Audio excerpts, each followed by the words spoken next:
Halo Sobat Nime. Waduh, udah bulan Maret aja lagi nih. Waduh, bentar lagi puasa. Waduh, amal apa yang sudah kalian siapkan untuk menyambut bulan suci Ramadan? Waduh, pasti tidak ada. Waduh. Dalam kesempatan kali ini kita lanjutin lagi Martial God Asura. Langsung aja yuk kita gas.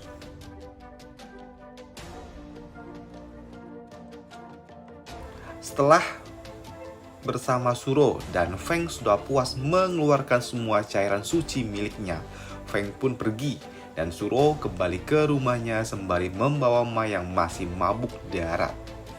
Mengetahui adik bungsunya selamat tentu saja membuat abangnya ini sangat bahagia. Setelah itu, Suro pun memberikan sepucuk surat kecil yang dititipkan Feng untuk si kampret ini. Dan pada malam harinya, saat si kampret ini membacanya, dan ternyata isi surat ini merupakan suatu ancaman. Jika si kampret ini berani menikahi putri-putrinya ini kepada orang lain, maka si kampret ini pasti akan dieksekusi oleh Feng. Di tempat lain, di sekte Mei Hua, terjadi suatu peristiwa yang mungkin disebabkan oleh orang ini, yang terlihat seperti pengemis yang telah Feng temui di pasar beberapa waktu lalu, yang membakar sekte ini menjadi abu. Sedangkan di sekte Shukong, para murid-murid sekte ini mendapatkan kabar tentang hancurnya sekte Mei Hua. Mereka pun mendapatkan gosip kalau orang yang menghancurkan sekte itu berasal dari kultivator yang berada di ranah Heaven atau berada di atasnya, ataupun mungkin saja setara dengan Martial Lord. Tak lama setelahnya, Master Sekte pun tiba bersama Feng. Dan dalam 3 hari, Feng pun memenuhi janjinya. Ia mulai membangun suatu susunan spirit pelindung untuk sekte ini. Dan tentunya hal itu membuat Master Sekte ini sangat bahagia. Karena untuk sekte sekecil ini memiliki susunan spirit merupakan suatu berkah tersendiri. Ia sangat bahagia karena ia tahu sektenya ini merupakan sekte kecil yang jika memiliki suatu susunan spirit maka musuh-musuh mereka ataupun siapapun yang berada di ranah Profon pasti tidak akan berani mengusik sekte mereka lagi. Feng yang sedang dijamu oleh sekte ini, ia pun menyadari kalau posisi sekte ini sangatlah istimewa. Ia juga menyadari kalau bangunan menara sekte ini terlihat seperti pedang yang menghujam gunung, yang membuatnya sedikit curiga. Pasti ada sesuatu yang menarik di tempat ini. Dan mungkin saja para master yang ada di tempat ini tidak menyadari harta karun yang mungkin saja tersimpan di sekte ini. Kemudian Feng pun bertanya kepada Master Sekte tentang siapakah yang membangun sekte ini. Master Sekte pun menceritakan dan menjelaskan kalau orang yang membangun sekte ini adalah seorang kultivator yang bernama Zhen Ren.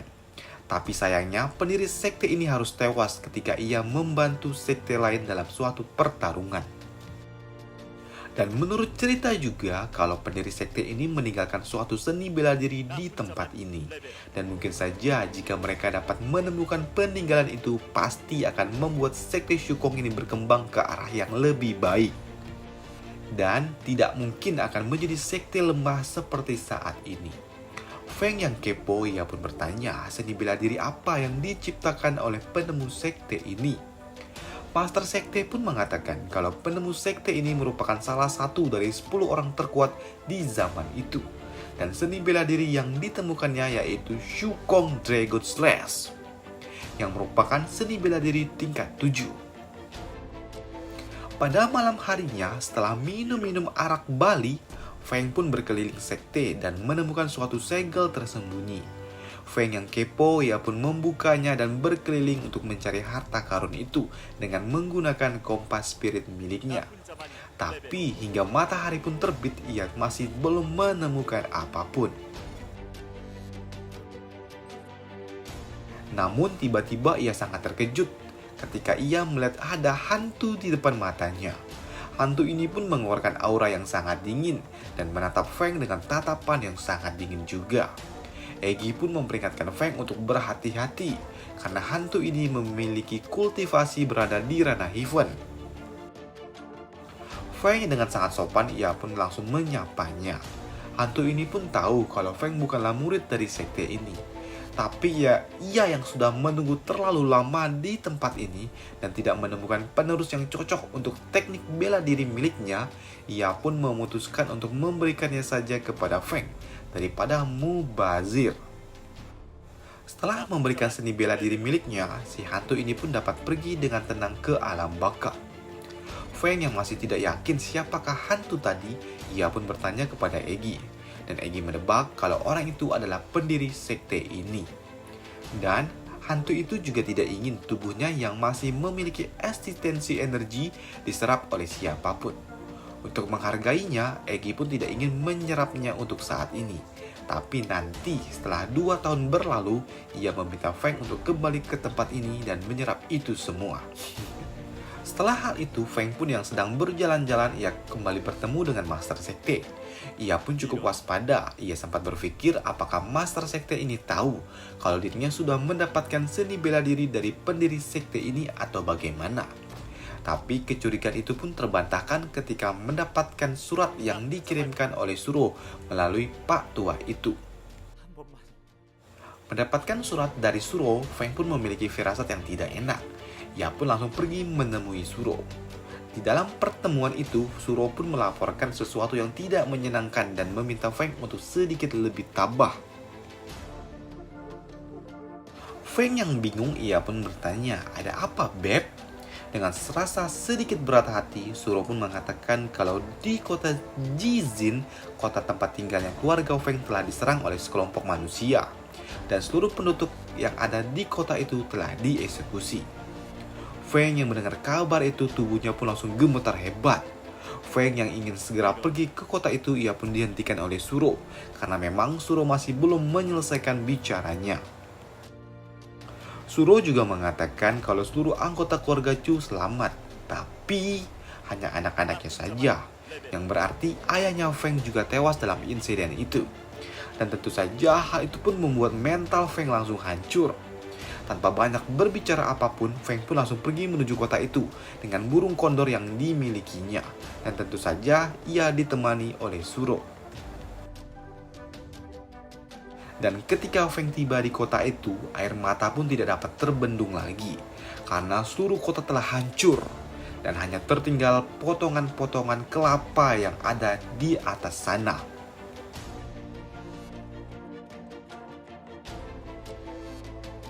Melihat pemandangan yang sangat mengerikan seperti itu, tentu saja membuat mental Feng menjadi hancur-hancur sehancur-hancurnya. Feng yang tidak tahu harus berkata apa dan tidak tahu apa yang sebenarnya terjadi, hanya dapat pasrah dan merasa kesal dengan dirinya sendiri. Ia pun langsung menghantamkan kepalanya ke lantai, hingga lantai itu pun sendiri hancur. Di sini Feng pun tahu, ia pun tahu kalau hal ini pasti dikarenakan kontroversi yang ia lakukan.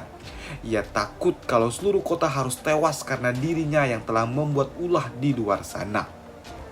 Ia tahu kalau ini semua pasti adalah sebab dirinya.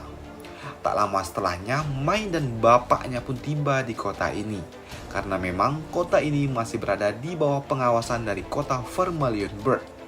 Ternyata tidak hanya Mai saja yang tiba di kota ini. Seluruh anak-anak dari keluarga Chu yang berada di luar sana yang sedang menempuh pendidikan, mereka pun kembali ke kota.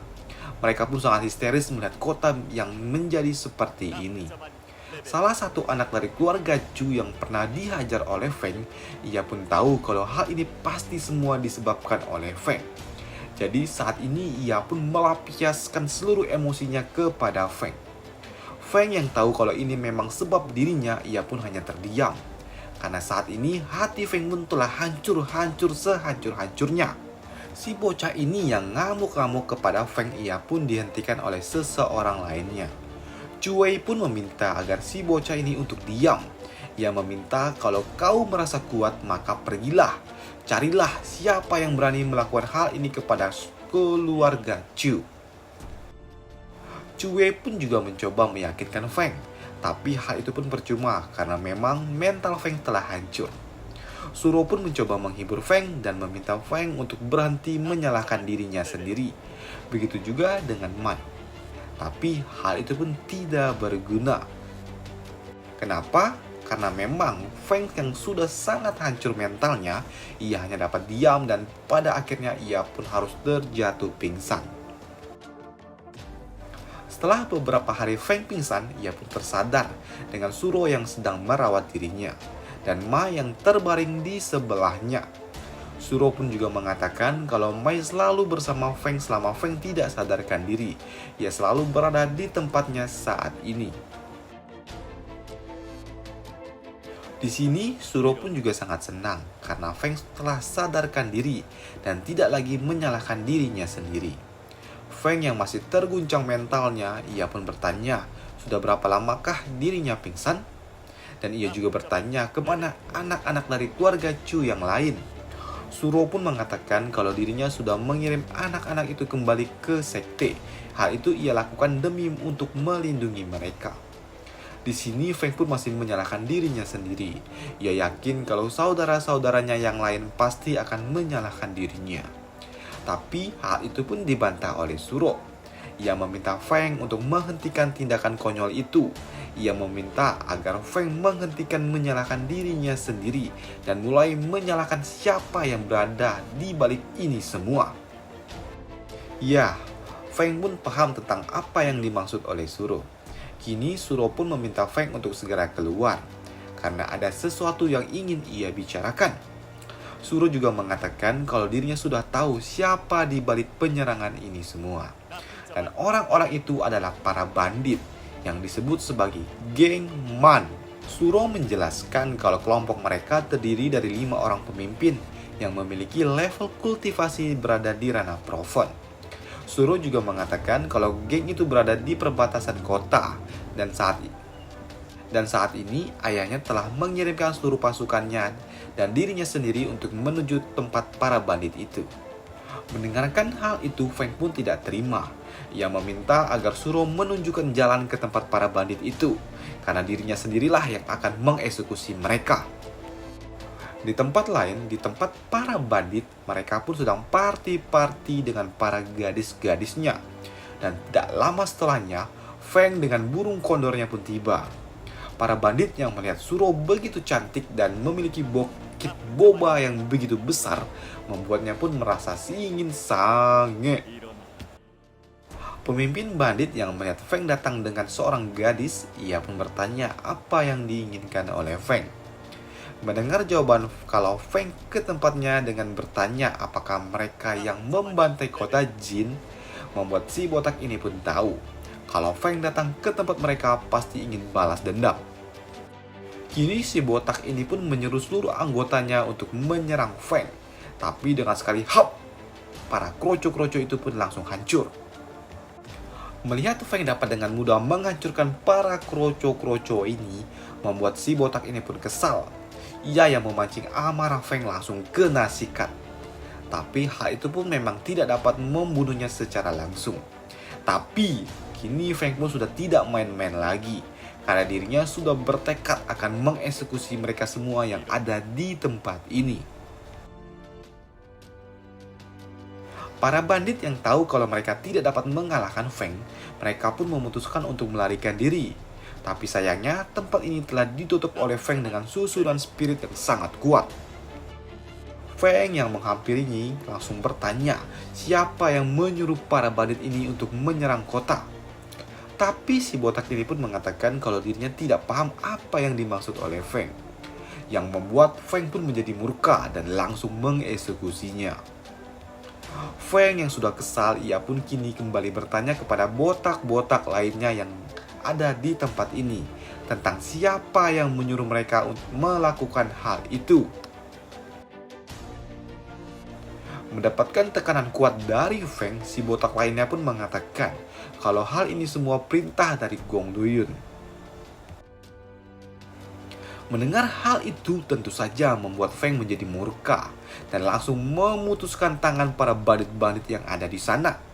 Tak hanya memotong tangan saja, Feng juga memotong telinga, mencolok mata, dan mencecah-cecah tubuh para bandit menjadi bagian-bagian kecil. Suro yang melihat Feng begitu sadis, ia pun sempat takut dengan Feng. Tapi ia yakin dan meminta Feng untuk menghentikan tindakannya. Karena saat ini pasukan dari kota Vermilion Bird pasti akan tiba dalam waktu dekat. Feng pun paham akan situasi yang dimaksud oleh Suro. Kini Feng pun pergi bersama Suro dan menargetkan seluruh anggota keluarga dari Gong Luyun untuk membalas ini semua. Darah dibalas oleh darah, nyawa dibalas oleh seblak. Dan sampai jumpa di video selanjutnya.